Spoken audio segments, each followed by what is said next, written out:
No need to whine, it's Whinypaluza. Have some wine and join us on the Whinypaluza podcast with Rebecca Greene. Welcome to the Whinypaluza podcast. I'm your host, Rebecca Greene. I'm a wife, mother of 3, and licensed clinical social worker. I also have 3 fur babies at home too. My passion has always been to help children and their families. I always dreamed of being a wife and a mother. Parents are always learning through their struggles, failures, and successes and joys. I am no stranger to this wild ride of parenting, and I know behind every great parent lies a team of supportive friends and family. I want to be part of your support system. I want you to know that you are not alone. We are in this parenting world together.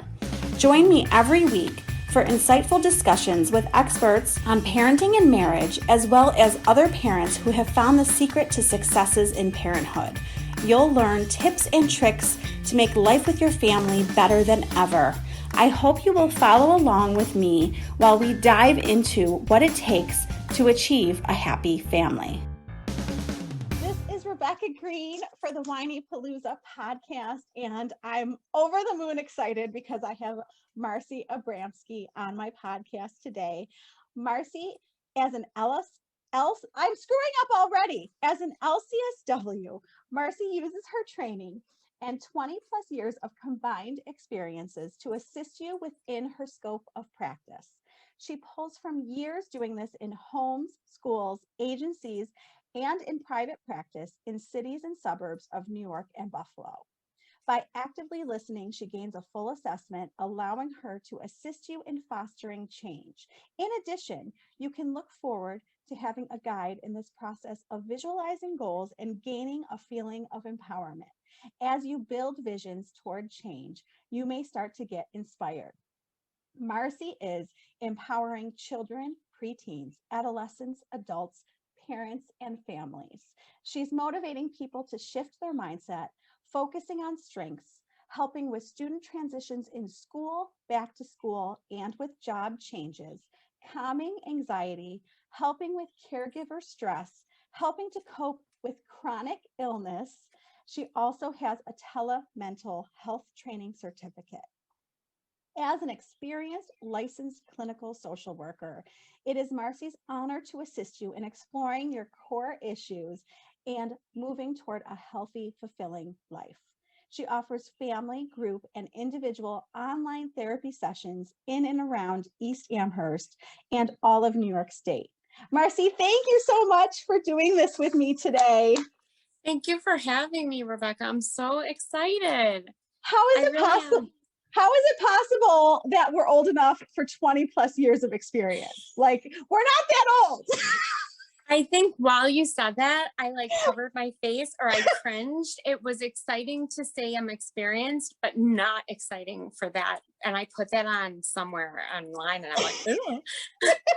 I think it's awesome. You have so much to share with us. I've been so excited to have you on. And I want to tell everyone, I told you I have to tell people how I know you. So I met Marcy back in preschool. Okay. Mind blowing. And then walked into graduate school and saw you and we recognized each other. I mean, that's crazy. Well, I think we looked pretty similar. I mean, we weren't as short, Yeah. Well, that's a compliment to both of us that we recognized each other and we reconnected after many years and have been so close since. And she's so experienced and so knowledgeable. And I really appreciate you being willing to do this with me today. Oh my gosh, thank you. I really appreciate you having me. I really do. And one thing about you is I couldn't miss you if I saw you anywhere because you have such a beautiful smile and you always have just this glowing personality that pulls people in. So I wouldn't have missed you anywhere. Don't make me cry. You're going to make me cry. It's well, I love true. Anybody that watches this would already know that. Well, I love you so much. And I think you're amazing. And I'm going to learn more about you through this. So I'm excited. So let's start at the beginning and tell us what inspired you to go into social work. Okay. Well, sure. Okay. So I went to University of Buffalo for undergrad, and it was at that point, I really didn't know, living in the dorms, that you could talk about your feelings. And I had a bunch of incredible roommates. And, people were like, yeah, and talk about that. I'm like, you talk about that? Oh, I didn't know. I was like, that's really cool. I don't know if I should. And, I didn't really know you could talk to people about things. I don't know why. So, and then I also worked at a counseling center at University of Buffalo, and really, really enjoyed it. And lastly, what really, I think, helped me to figure this out was that I did an internship. I graduated college about a semester early, and I did an internship during that time at Channel 2 News. And I realized that after interviewing people, all of a sudden I was asking more questions about them, and getting into things that were just more about their lives. And I realized, nope, I think I'm more of a counselor, and this is really what I want to do. And then every job after job after job, I was just more passionate about the field. So, oh, well, see, I already learned stuff about you, and I'm so glad that you were drawn to the field, because you're really good at it. And I have talked to you for over 20 years about my issues, and I know how good you are. So are you. Well, we're not talking about me today. This is the Marcy show. I'll interview you another day on your show. Let's do that. Oh, you're Let's amazing. do a reverse. Can I it. have a day where I play you? That would be really cool. Can we do that? I love that idea. It's like teacher for a day. I think that'd be so cool. I wouldn't know how to do it, but I'll try. Yeah, you would nail it. I have no worries about that. You have been doing social work for so many years. Tell us what led you to start your private practice and the idea behind Inspire a Mind. Sure. So basically, I was working in schools all over the place, agencies, and after a while, and the biggest thing for me, wherever I was follow through. And parents would always tell me, and my bosses would always tell me, actually the people I worked for would always tell me, well, you don't have to impress us. You don't have to go that far. And I'm like, no, that's kind of who I am. And I couldn't go to sleep at night unless I knew, things weren't always resolved, but unless I knew I'd taken every step that I could, which is generally why I think I had really good relationships with parents. And I did a lot of parent work even in school.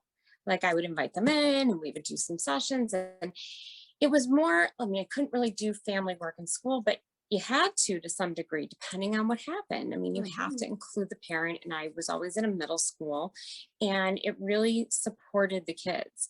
And when I worked as an assistant administrator in summer schools, I would always have parents in, whether it was middle through high school, because it helped parents understand where kids were at. So I think the biggest thing for me is that private practice offered me an opportunity to work with more people, to work in a different capacity with people, and to explore more, with them. At the same time, I started writing programs and guides. I wrote a bunch of programs for schools, things I had tried out in schools, Discipline with a Purpose programs, where it wasn't just in school suspension. It wasn't about that. It was about learning. And I wrote a bunch of programs and guides for parents in crisis, crisis programs for school violence, crisis programs for in actuality during the pandemic as well. And I'm working on getting those out. So that would be awesome.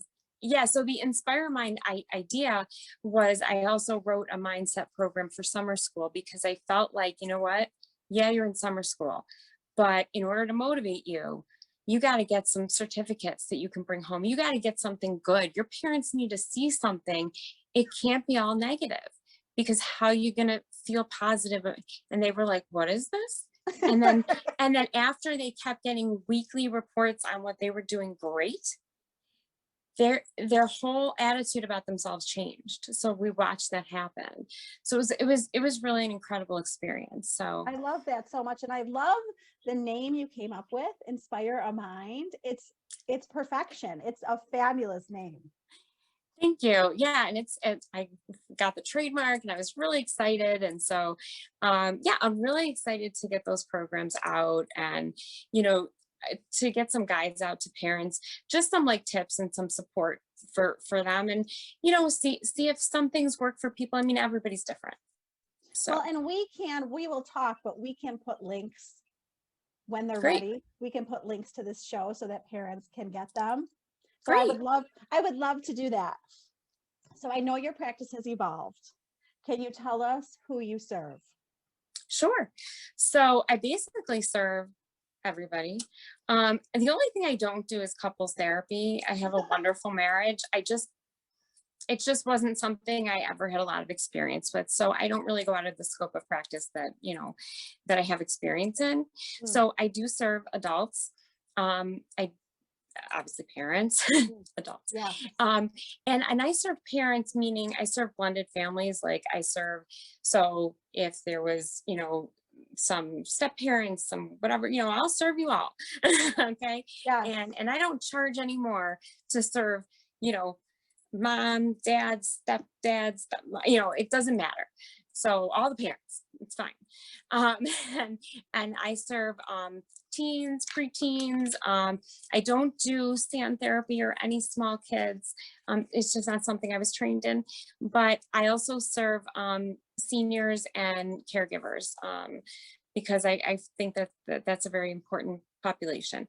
So, but I just do so much because of my background, because for all these years, I've done a lot of classroom education. I do a lot of groups, and I also work with kids and parents on transition, especially through this pandemic, transition if you were remote, transition, and everybody was remote at some point, and transition back with friends, which has been a big deal, and transition to the next school year or to the next school, whether it's middle school or high school, or college. Yes. I have people that have wanted, I'm so sorry. I don't want to interrupt. No. Finish your sentence. I'm so sorry. I can just talk over you. It's fine. I have people that come back from college and are home and like need a little support and have to go back. And this has been crazy college time. So I'm so sorry. Please continue, my friend. Apologize. No, you have amazing things to say, and I have two questions related to what you're talking about, because you talked about two very important things. Okay, so number one is socialization, and I have told you, I believe, that I have really dropped the ball with my two older kids and really am focusing. Listen, I'm really focusing on getting them face-to-face friend time. And I want you to, can you give us some tips, like with socialization with our kids, because it's gone down so much this year? Yes. So first of all, I cannot even imagine that you've dropped the ball, because you are super mom. So I'm going to put that out there, whether it was on your podcast or it was just, quietly in a room. There's no way, but I will give you some tips. So I will first say that, after speaking with my own children and speaking with some friends' children, and I do term it like the real friend reboot, because I do feel that there are kids that parents will look at and even say, oh my God, I think my child is depressed. They're not reaching out. They're not calling their friends. They're not even texting. And one of my daughters is like, I don't want to see any of my friends until I can really get together and do this with them, till I can swim with them, till I can do whatever. And is that okay yet? And then one of my children talks to her friends all the time and sees them on FaceTime. But I think that, when we've started to, kind of let the kids do some things like that, but I was the remote queen. And I realized, that left me with a social challenge. Okay. Yes. So and I learn from my mistakes. I am very honest about that. Okay. And I don't know if I'd call it a mistake or if I'm looking back at my choices, because, we did it for certain reasons, but right now it's a challenge because learning how to restart relationships, and also children who are remote feeling left out, like some of the friends were in groups and now they're not. So being able to talk to your child, number one, about getting back into a group or getting back, you weren't playing a sport. So let's say you're a child in a sport or drama, right? Or music. Okay. You're into all those things, but maybe those things weren't going on to that level. Maybe you're not with those kids. Maybe all the kids weren't there. And you didn't have that connection with friends that you were very close with.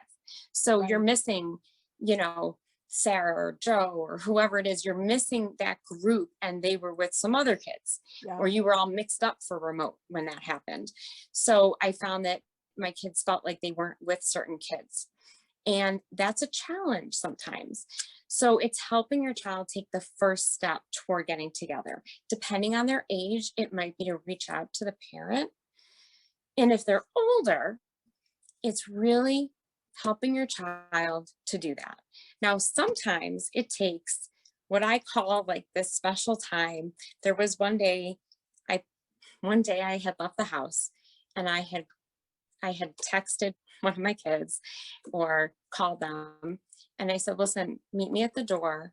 You don't even need shoes. They were like, what? I picked them up. All they had on was socks. That way they couldn't get away from me, right? Because, if you have a teenage kid, you don't know. They might just get out of the car, right? So my kid would never leave the car, okay? But you don't know, right?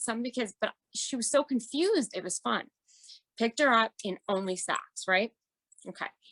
So picked her up, and I actually, this was when I was living in Long Island, but I do it here too. And I drove her to a parking lot then. But here I drove her to Panera. Okay. So we'll just go to Panera here. So quickly I drove her to Panera. We drove through the drive-through. I got her some lunch, and we parked in the parking lot. All right. We tried to park it's very crazy there, but we tried to park where there wasn't anybody. And in that parking lot, they got some nice music going on in the plaza, right? And of course, that's when it wasn't very busy, and somebody had to park right next to me. And I'm like, we're going to move. So we opened up the sunroof. If you don't have a sunroof, open up your trunk, sit there. Yep. And we had lunch. And over lunch, sitting together, not at the house. And she's like, this is why I didn't need socks. I said, yes. Okay. We're sitting there, and she goes, what? I'm like, well, I love you, so just listen. So we sat there, and we had a conversation about how to restart things, what to do. And then I said, okay, so now I want to play a game. And I said, I want to test what you know about me and what I know about you. And that's what we did. And we ate lunch, and we just played a game about one another. If you have to start with that, or you have to end with that. And it was great.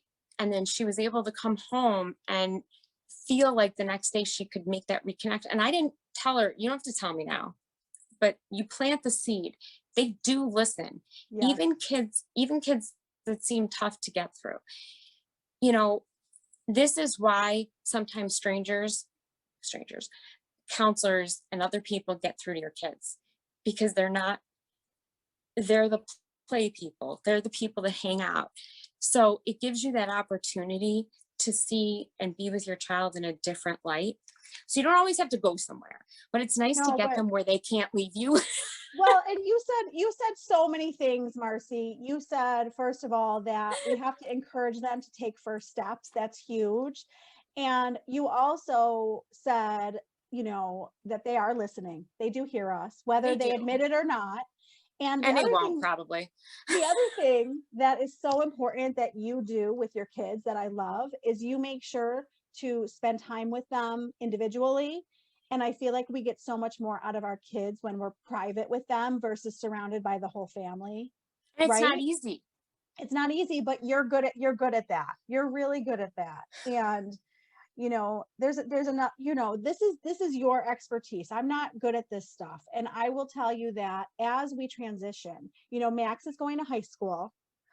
Yes. Ella's going to 7th grade. Lily's going to 4th grade. I mean, they're all transitioning, whether it's from one school to another or one grade to another.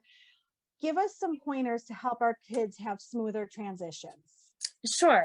So, okay. So yes. And I have a daughter that, that is going to, I can't even say it. Jamie's going to middle school. Okay. And having worked in a middle school, having worked in a middle school. Okay. Having worked in a middle school for so long, I can't believe, when it's your youngest, okay, I'm over it. I hear you. I get it. No. And, I'm always like, well, if you have any questions about middle school, don't worry. And then here I am. Actually, having worked in one and having probably seen the worst, there's so much good about it. And I personally hated it. I'm really sorry, anybody that's out there and was my teacher. It just wasn't a good time. It's a bad time hormonally, everything. But we were talking about some tips, right? Yes. Okay, I got it. So yeah, I'm focusing on my child. Okay, so no, okay. So the tips for middle school are basically to remember, put COVID aside, okay? Because all of our kids right now are just thinking about their next grade, basically. That's what their focus is. And basically it's some reassurance about next year. It's if they seem nervous, the basic things are their locker and making sure they have a combination that they can open and practicing that. It's trying to get in when they say you can get in. It's also talking to them about things that are going to be happening there and getting them to understand you may see X, Y, and Z, and being realistic. Not every school, but you may walk into the bathroom and you may see kids doing A, B, and C. And I don't know if that's okay for parents to understand, but kids may be doing something that you're not comfortable with. If you feel uncomfortable and you need to leave the bathroom and go to another one, that's fine. Yes. If you can use the bathroom, great. Under most circumstances, unless you see somebody getting hurt, I would not advise getting involved. If you need to go tell somebody, that would be the best way to handle it. I don't advise that because it puts your child in a tough situation. Just letting somebody know is the best way to handle it, and letting that person know that you don't want your name involved. Getting very comfortable with the guidance counselor or somebody in the building that you can go to. And I think just remembering as a parent, and I think you and I have talked about this, remembering that whatever we give off, which is why I do it in my office and not out there, whatever we give off just goes on to them. So they become little anxious beings if that's what we are. And they stay calmer if we stay calmer about it, at least in public with them. Okay. No, I'm really fine with it, to be honest. But we can vent to each other, to our friends. Absolutely. Not to our child. Absolutely. And you know what else? They have fears like, basically, are my friends going to stay my friends? Are my teachers going to be nice? Okay. This is basically, am I going to be to class late? Okay. Those are like their basic fears. And, you can squash that with, listen, there's a period of time for every year in the beginning where they allow you to be late because you have to find your classes. Okay. And, your teachers want you to feel comfortable, especially we're moving into a year that was very difficult. It's easy to squash a lot of these. And then, watch your child's behavior early on. If they seem, a little bit uncomfortable, whatever it is, make sure that you're touching base with them. Or sometimes, I'll be honest, I throw an email to the guidance counselor just to let them know, hey, maybe if you see my kid, ask them how they're doing, do a check-in, that kind of thing. Say you're checking in with a bunch of kids. I'll just tell them to, that's really good advice. And I don't think parents do that enough. And I think they forget that there's people at school on their side who can help them. And I have to remind myself to reach out. And I did this year and got phenomenal help for my daughter. So I'm glad that I did. Yeah. So you're right. Absolutely. Using people at school. Yeah. Use people at school. Can I move on to anxiety? Because you're talking about anxiety. Totally. Anxiety, squishies, poppets. My daughter 100%. Introduced me. My daughters are obsessed, but anxiety is up. Okay. Anxiety's up, depression's up. We were so focused on COVID and health, and mental health was going down as health was going up. I felt like, personally, as I observed everything. Can you give us some tips for our kids with anxiety and depression? Yes. So basically, I feel like at this point, we need to realize that we went through and are in still a pandemic. Yes. So I realized that what I was upset about was school, even as a parent, and what I got worked up about myself. Oh, well, I need to chill because we're like in a pandemic. Like, yes, I want A, B, C, and D, but I need to chill. And which is on your shirt. Chill. Yes, it is. Now we're allowed to feel these things, and so are our kids. We're allowed to want certain things. And, I'm sure my superintendent was thinking the same thing when I made that call. However, I also had to back up and think about what we were all dealing with. So I think the best thing for our kids is to understand what they've all gone through, and that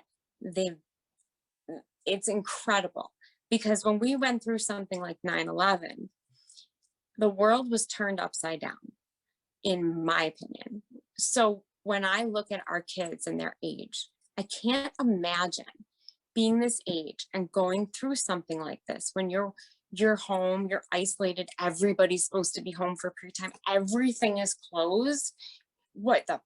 Everything's closed. Pizza places are what? Okay, you're a kid, you can't go for ice cream. What was that? Okay, you got to ration toilet paper. My mom can't. The toilet paper is expensive. So I'm thinking about kids, and I'm thinking about, wow, they just got through something like as big as like 9/11 to them, right? Yeah. So I'm thinking their world was upside down. So just acknowledging what they went through, and that they got through, I believe, the hardest part. Yeah. And what we're in now, I think, is a complicated part, because it's not isolation, and it's not complete freedom, except there is much more freedom, which is positive, but it can be confusing to kids, because some kids can do more, some kids, their parents are not comfortable. It's very awkward. Yeah. So it's an awkward stage. Yes. But I think that helping kids to see that there's positivity and that the future is brighter now, and look how much has opened, look how many things we have now, helping them to see the positives in the following year, in their future. You've gotten through this. We're getting through this, is so important to change their outlook and their mindset. And I use that word, and I know some people kind of cringe because it was the it word for so long. No, but I love it. I use it because the way we see things is so important for changes in behavior. The way we look at it, I never even realized so long ago that the way I would look at something could impact how I would deal with it. So just 100%. Helping them change their view about it just changes everything, and it changes the way they respond to people and things. So, it's such a big thing I'm here. To teach them. Yes, Marcy's here to teach them. So please reach out to her. Well, you can too. I mean, your parents can do it also. And if parents have a positive outlook, it's going to go to the kids too. And summer, they need this. So summer's a really good time for them to just get lost in the positivity, the good weather, relaxing, and restart. It's like a restart year. So I hope so. I'm like, let's regroup, let's reset, and let's restart, right? Totally. I mean, journaling is great. Even communication through a notebook. If you have a kid that's not a good, not a comfortable person that speaks, getting a notebook, letting them pick one, whatever it is, and having them write in it when they feel something, or leaving it somewhere, or once a week asking them to write to you, and it'll be kept private between you if you have other kids. Such good advice. Yeah. So, well, thank you. Well, and I will tell you that if Lily and I get into it, she will go away and cool down and write me a note. And it's so special to me. She doesn't want to talk. Does that. I love it so much. I know she doesn't want to talk, but she wants to get it out on paper. And she usually apologizes, and my heart just melts. Do you ever love, like, I've saved all the old ones because both my kids used to do that. And the spelling was so cute. So when I read it, I'm trying to remember what word they were trying to say to me. Oh, that's so cute. But yes, it is very adorable. Let's talk about empowering ourselves and our children. Can you give us, I love that word, and I know you love that word. Can you give us some tips on empowerment? So empowerment is an interesting word because, it's just feeling the strength that you have within you. And I think a lot of us are having trouble, especially at this time, finding where our strengths lie because we've been struggling with this time to help our kids, to help ourselves, to help people in our lives. So, one of the things that I focus on is using the strengths perspective and really helping people find their strengths within them. And for kids too. And that's a really good way to actually work with kids and work with your own kids. And I'm sure that you do that. It's a really good tip to help them come out of their funk or their anxiety too, to look at their strengths. The things that you've seen in them throughout this. It's funny, I sat down with my daughter right before we did this, and I said, I don't know if I've told you, but because I was reading the question, I'm just thinking to myself, I was reading what I was going to talk about, and I was just like, forget this. I wanted to let you know that I've seen such an incredible change in you this year, and just the positive outlook that you've had through everything, because she didn't see a lot of friends. And, she just kind of got red and smiley, and, and I'm like, wow, why, I wish I had told her sooner, and I just think it's so important that they know their strengths. So I think empowerment comes from within, but it also comes from, I think, especially for kids, from parents. It can help them. And also it can come from one another, our friends. It helps to have that support system, our family. But feeling empowered right now is so important. And we can also get that parents with one another, if we talk with one another, in parent groups, even forming your own, getting together in an evening and all just kind of hanging out and talking and just being like, so what did you do to deal with this when your child said, because a lot of us are dealing with very similar things.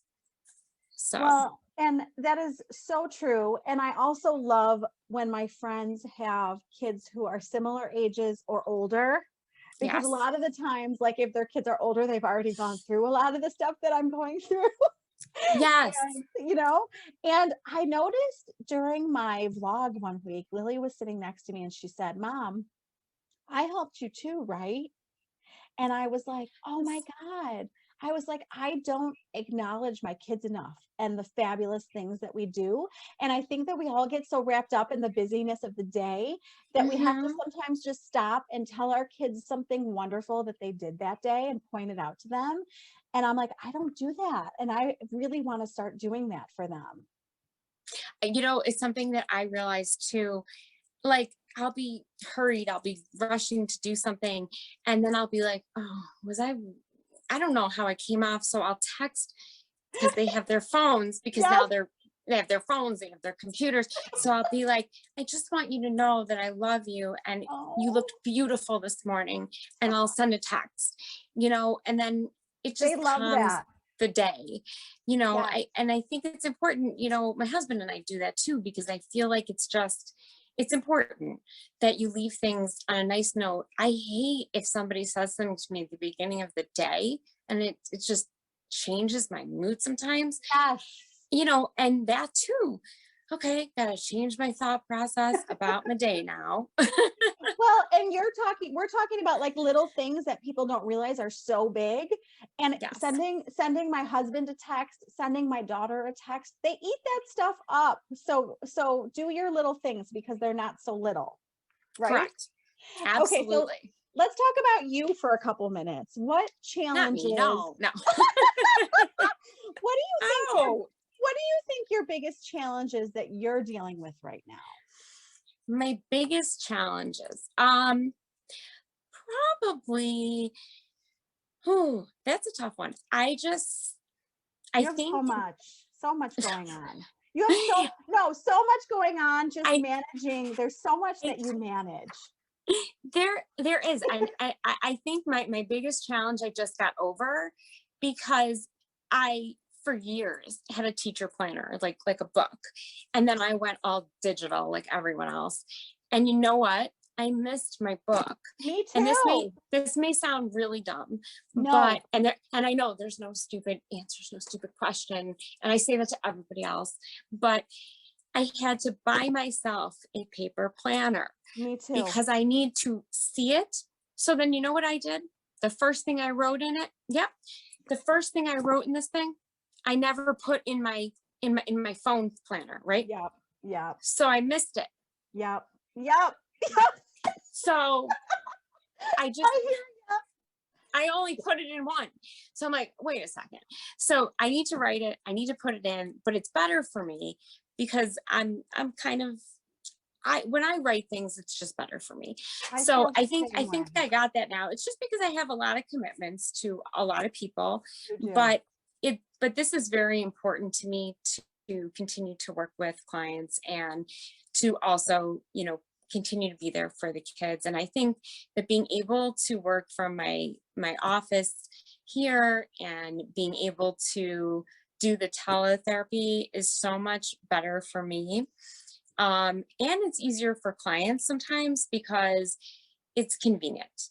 And I can be more flexible with times. Yes. If they need evening, sometimes I even do a lunchtime time for people. It's just so much easier. I agree. And there's no driving time that they have to fit into their work schedule. There is no driving. And if it is local in the area, I will also go to, if the weather's nice, I mean, if it's kids, I'll meet outside if there's a place, or I'll meet at wherever people need. But otherwise the teletherapy is working out very nicely. It's awesome. So, it's an awesome thing that we have access to, you know? Oh yeah. Yes. Like, I was afraid I wouldn't be able to use it, and I'm pretty good with the computer, but it's incredible. So if I can use it, I'm sure, I have no doubt that you can use it. Oh yeah, I mean, but if I can do it, pretty much anybody can, because I'm like, how do I get on this? I can't even see your podcast. Wait, and I'm just like, so I mean, if I can use it, I am confident that anybody can press on link. So. Oh my gosh. Tell us the best advice you have ever gotten. So the best advice I have ever gotten really is, I think what I go by now in my practice is that every challenge is really a possibility. It's a new opportunity. Yes. So that I hope people can see that. I think when you're in the moment, And when you're in the challenge, it doesn't always feel that way. But I really believe that the challenges that we faced, even through COVID, there are things that, are very, very difficult that life throws at us, but there are opportunities there for growth and for change in our life. And I hope that through either working together or people thinking about it differently, that can be seen. So that's excellent advice. I love that so much. Can you give parents one action step that they can take just to do better for their kids starting today? Just one action step you would recommend. I think that this is one thing. I think that modeling for your children that you can, and you may do this, that you can apologize when you've made a mistake is huge. Yeah. I don't think you need to apologize for nothing, but I think we do make mistakes. And I think modeling in general is very important, but I think that's so powerful. And I think we want our children to do that. And I've made mistakes. And I think when you do, you don't walk around going, sorry, but when it's appropriate, I think it's super important, because when you model the behavior that you want to see, it does happen. Yes. Such good advice. You have so much wisdom to share. Oh, I love it. Tell everyone where they can find you, how they can sign up to have therapy from you. Tell everyone. Sure. So to make it easy, you can just go to the website. It's inspireamind.net. So it's INSPIRE mind, MIND, can I spell, .net. Okay. And on there, you can reach me through, there's a little contact sheet, or you can reach me through email, which is long. It's inspiremind.net, at protonmail.com. And the reason for that is it's a encrypted email. So meaning it's just very safe to send it that way. It's HIPAA compliant. Okay. And then the phone number to reach me is on there also, but it's 716, and I have to look down at it because I don't call myself. It's 716-791-7848. I should remember that. But anyway, it's all by appointment. I'm very, very flexible. And I serve individuals, and I do parent groups, and also student groups, transition to everything from like middle school through graduate school and after. So, and that's all on there, but I just love what I do. And it's so important to me to be able to do this with people. So I absolutely love it. Well, I can tell that you love it and that you're so good at it. And I know from proof from talking to me and my children, my children have had struggles and have also talked to Marcy, and she's phenomenal. So I can't recommend her enough. So please don't hesitate to reach out to her. And Marcy, I can't thank you enough for doing this with me today. I loved it. I can't thank you enough for inviting me. And you are wonderful, and I love you. And just being a part of this, I really appreciate. Thank you so much. This is Rebecca Greene, reminding everyone to spend every day laughing, learning, and loving. Thank you for tuning in to the Whinypaluza podcast. If you like what you heard, please be sure to subscribe so you never miss an episode. While you are there, leave a review. I love to hear your feedback. Thank you so much for listening. Until next time. This show has been produced by Market Domination, LLC. To discover how you can have your own show completely done for you and turn it into a real published book and become the authority in your marketplace, go to www.marketdominationllc.com/podcast offer.